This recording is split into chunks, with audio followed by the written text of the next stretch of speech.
It was like I can't take this anymore. You know, I'm sitting here. I'm just in shock and awe that all this is even happening. I'm just sitting here. Right now, I'm like, I can't even believe this is happening to you guys at all. Go on, because I got to hear the rest. I got to. Just like, so we're driving home from Dallas, and I'm like, Robert, you've got to take me to the emergency room because I'm in so much pain I can't take it. So it just kind of keeps piling on, and we go to the ER, and they can do absolutely nothing for me. They can't figure out what's wrong with me, and they just give me some morphine and send me on my way. But I'm like, oh, no, I'm not going to live with this kind of pain. And so I had a neighbor come and visit me, and she's like, I really think you need to go to a chiropractor. Well, you have to understand, I was very, very prejudiced against alternative medicine. Mm-hmm. It happens. It happens. To my, you know, I was hard-headed. And I thought, I am not going to go to a quack. And she's like, no, I'm telling you. So she started telling me all these stories. I'm like, oh, fine. Just to get you leave me alone, and because I hurt so bad, I will do this. So I go and visit this chiropractor, and he gets me all fixed up like he totally changed my life. and then he asks me, and then I have a different attitude about the whole quack thing. But he asks me, why are you in Dallas? And so I explained the story to him. He said, please, will you let me try to treat your daughter? Mm-hmm. And then I'm thinking, now, dude, you've lost your mind because she has seizures, and what you have to do with seizures. Mm-hmm. But he was absolutely insistent. Please let me try. And so for free. For free. For free. The Rob Peak wow. for free. I'm with you there, Rob. I'm kind of like riding in the back seat right now. We're like, yeah. You got to get a break somewhere. Yes, go ahead. And so we take her in, and within a very short, and we started the chiropractic, also cranial sacral, because there was a person that did that in his office. That he suggested that would help speed up the process. Within a few weeks, she was having 0 seizures. 0. Wow. I mean, amazing. She went from, and I'll tell you how many she was having before that, because we had tested them, we knew. She was having 1 every 15 seconds. Whoa. Oh, my gosh. That's absolutely amazing. And then we have test results to prove that her brain was irritated to the point where she was having 1 every 15 seconds. And it wasn't necessarily one that you could see, because she wasn't necessarily collapsing on the ground. Right. Her brain was just so irritated that it was just in a constant state of it, a little tiny seizure. And so, she was able to start catching up in school and learning things again, where her brain was just fried all the time up until that point. And I believe he totally saved her life. He certainly totally changed her life. Well, sure. And a lot of people, chiropractors, sometimes the things are just, with the spine and just the way that it affects, and even the way that pulls a muscle, just one slight adjustment can make such a difference. Absolutely. Now, I wanted your last daughter, Michaela. Okay, did she did not have the same breathing condition that the other 3 had, correct? Actually, yeah. She did, okay. Right, that's right. You had 4 of them. If we could kind of lump McKiley and Jason there together, because McKiley did have some breathing problems, not as severe, but she and Jace did have. Jason's our adopted son, so it's kind of strange that he would have the same problem as one of the other kids. I know. What's up with that? You guys are just, I can see why you wrote a book. You're going to need, what you need to have? You need to have your own reality show is what you need to have. That's what you There you go. That's what you need to have. I'm going to come over there, and I'll be on your show at your house, and then we can take turns going back and forth. That's what you need. So Jason and McKiley were really struggling in school. They were having, and I homeschool my kids. So I'm very hands-on, and they were struggling with a lot of learning disabilities, and I had just been at my wit's end. And I'd worked in special ed. I knew things to try, but I was just at my wit's end at how to help them. And I had just been praying and asking God, please help me figure out something for my kids, because I'm really open to anything by then, And the answer to my prayer was take them totally 100% off processed sugar. Get it out of their diet and see what happens. And I did that. And within 10 days, McKiley had gone up 2 grade levels. Wow. Now, did they say what it was about the sugar that caused this? What was happening? Did they say anything specific, the reason?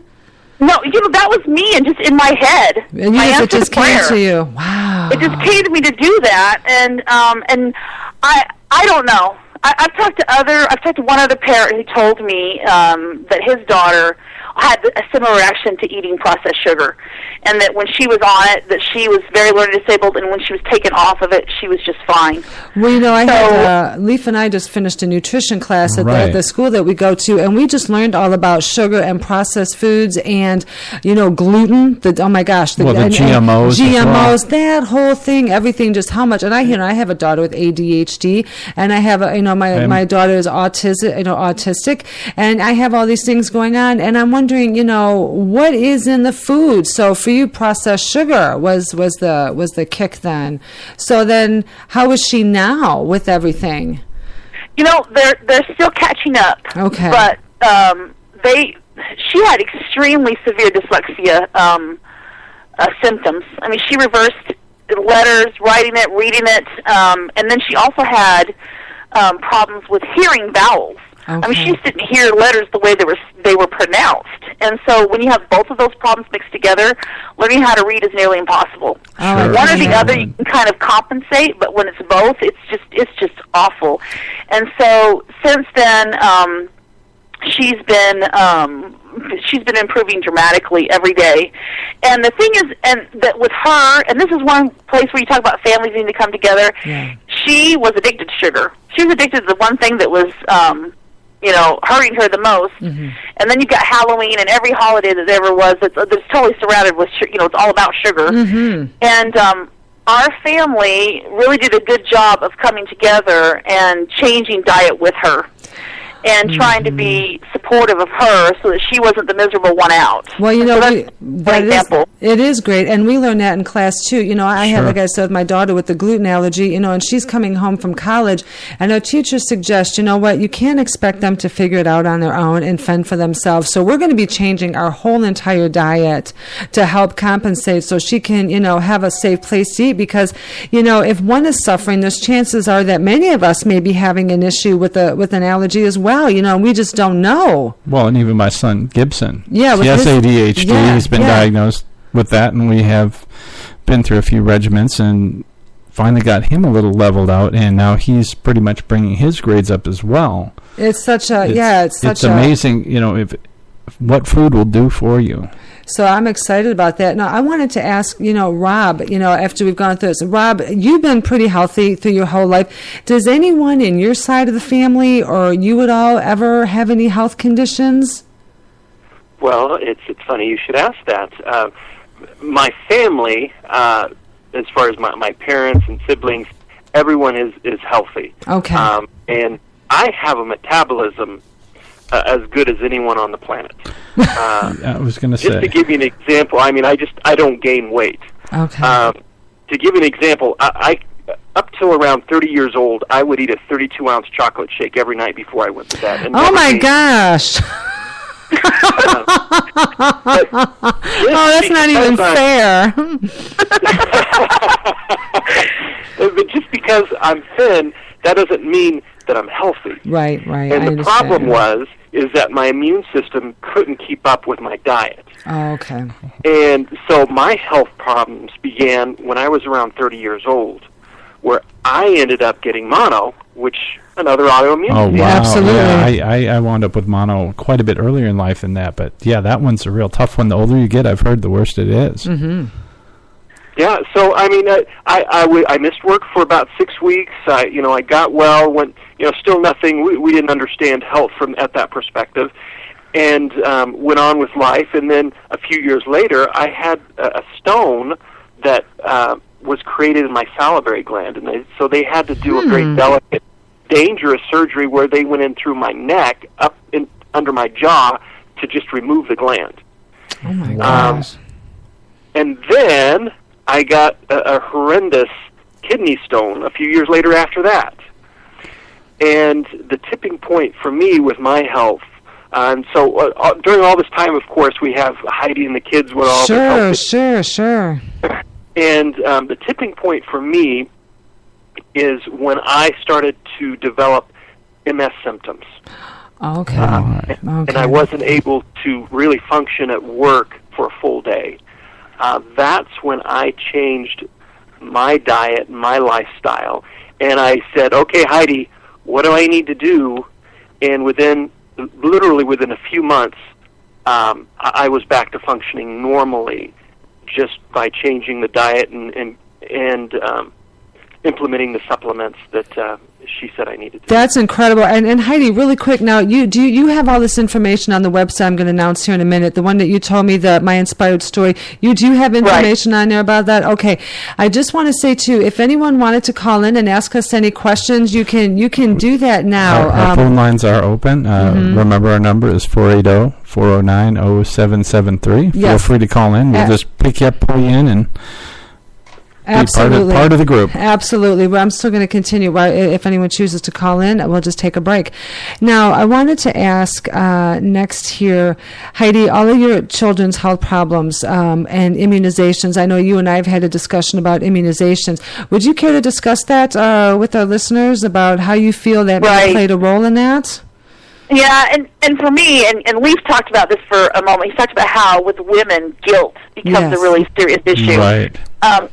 That was my excuse for my guilt. That was the hardest thing I can tell you right now I've ever faced as a mother, was the day that I was reading some studies that were done in Japan linking the brain lesion that Emery had to a certain immunization. Mm-hmm. And for them, it was like 100%, this is what causes it.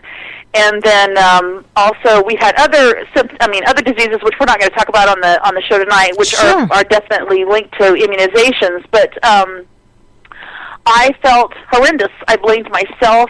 And the reason I blame myself, because I didn't feel like I'd done it in ignorance. I kept having this nagging voice inside of me saying, don't let them stick your kids. Don't do the immunizations. But, every doctor kept telling me, your kids have respiratory illnesses. You can't not immunize them. That's not an option. And so I ignored that voice inside of me and did it anyway.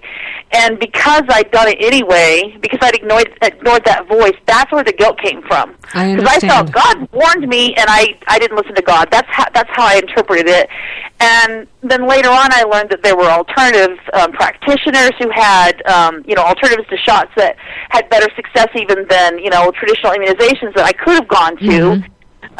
But I was so guilt-ridden, and I'll tell you right now, it took me up until about 2 years ago to get rid of that guilt. And I hated myself. Yeah. There's no other way to describe it. I absolutely hated myself because I felt like I'd done that to my children. Oh, Heidi. I can relate. When my daughter got sick and she was diagnosed with this disease, I looked, and I never smoked or drank while I was pregnant. I didn't, but I was thinking about all the years that I did, and did I do something to my child, and what did I feed her? What did I do to her? And so many families go into this self-blame, and we act out at each other, and we do this and we do that, and we have this guilt. And you know what? We didn't do anything wrong. There's nothing that we could have done to have this happen to our children, to our loved ones, to our spouse, or to our parents.